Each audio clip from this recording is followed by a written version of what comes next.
அண்மை செய்தி. நாங்குநேரி அருகே கொலை செய்யப்பட்ட விவசாயியின் உடலை வாங்க மறுத்து 6வது நாளாக போராட்டம் நடைபெற்று வருகிறது. நெல்லை மாவட்டம் நாங்குநேரி அருகே விவசாயியின் உடலை வாங்க மறுத்து 6வது நாளாக போராட்டம் நடைபெற்று வருகிறது. விவசாயி ஆறுமுகம் கொலை வழக்கில் 3 பேர் கைது செய்யப்பட்ட நிலையில் அவரது மகள் தூக்கிட்டு தற்கொலை செய்து கொண்டார். இந்நிலையில் விவசாயியின் உடலை வாங்க மறுத்து 6வது நாளாக போராட்டம் நடைபெற்று வருகிறது. கொலையாளிகளை உடனடியாக கைது செய்ய வலியுறுத்தி விவசாயி ஆறுமுகத்தின் உடலை வாங்க மறுத்து அவரது உறவினர்கள் மற்றும் பொதுமக்கள் போராட்டத்தில் ஈடுபட்டிருக்கிறார்கள். கூடுதல் தகவல்களை தருகிறார் செய்தியாளர் செல்வராஜ். செல்வராஜ், இப்ப நாங்குநேரி பகுதியில் விவசாயியின் உடலை வாங்க மறுத்து 6வது நாளாக அவரோட உறவினர்கள் போராட்டத்தில் ஈடுபட்டிருக்கிறார்கள். அவருடைய மகளும் தற்கொலை செய்து கொண்டுள்ளார். இந்த வழக்கு நிலவரம் என்ன? காவல்துறையினர் தரப்பில் என்ன சொல்லப்படுகிறது?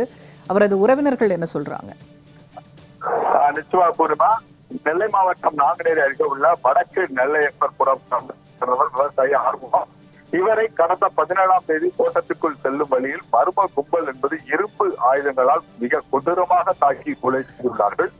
சம்பவம் நடைபெற்ற இடத்தில் பல கிலோமீட்டர் சுற்றளவில் வயல் சார்ந்த இடங்கள் மட்டுமே உள்ளதன் காரணமாக அப்பகுதியில் கண்காணிப்பு கேமராக்கள் எதுவும் இல்லை. மேலும் சம்பவ இடத்தில் குறிப்பிட்ட தகுந்தவான தடயங்கள் எதுவும் போலீசாருக்கு கிடைக்கப்படவில்லை. இது ஒரு ஏற்கனவே பிளான் செய்யப்பட்ட ஒரு கொலையாக தான் தற்போது நடைபெற்றுள்ளதாக கூறப்படுகிறது.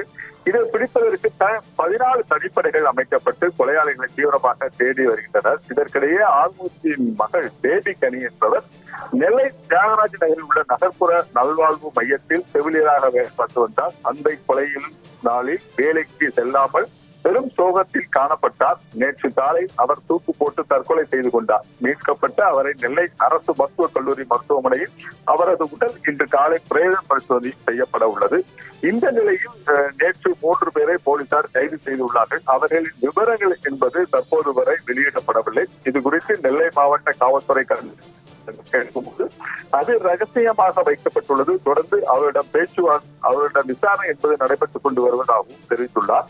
மேலும் தனது அப்பாவை கொண்டவர்களை விரைவாக கைது செய்யப்பட வேண்டும். தந்தையின் பிரிவை தாங்கிக் கொள்ள முடியாமதால் அவரிடம் இருந்து உருக்கமான ஒரு கடிதமும் கிடைத்துள்ளது.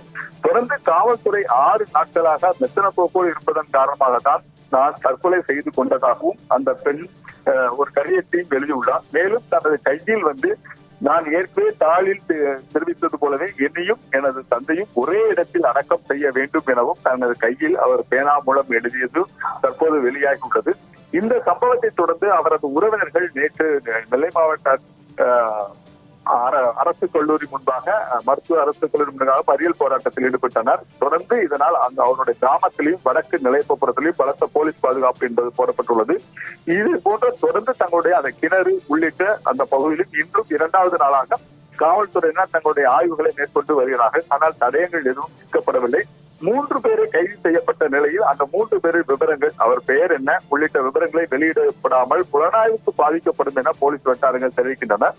மேலும் இந்த கொலை தொடர்பாக 6வது நாளாக அவருடைய தந்தையின் பெயரை வாங்க மறுத்து உறவினர்கள் போராட்டத்தில் ஈடுபட்டுக் கொண்டு வருகிறார்கள். அதே போல அவரது மகள் தற்கொலை செய்து கொண்டது 2வது நாளாக அந்த உடலை வாங்க மறுத்து தற்போது இந்த போராட்டம் என்பது நடைபெற்றுக் கொண்டு வருகிறது. இந்த நிலையில் தொடர்ந்து அந்த மூன்றடுக்கு போலீசார் வழக்கு பதிவு செய்து தொடர்ந்து விசாரணையை மேற்கொண்டு வருகிறார்கள். பூர்ணிமா,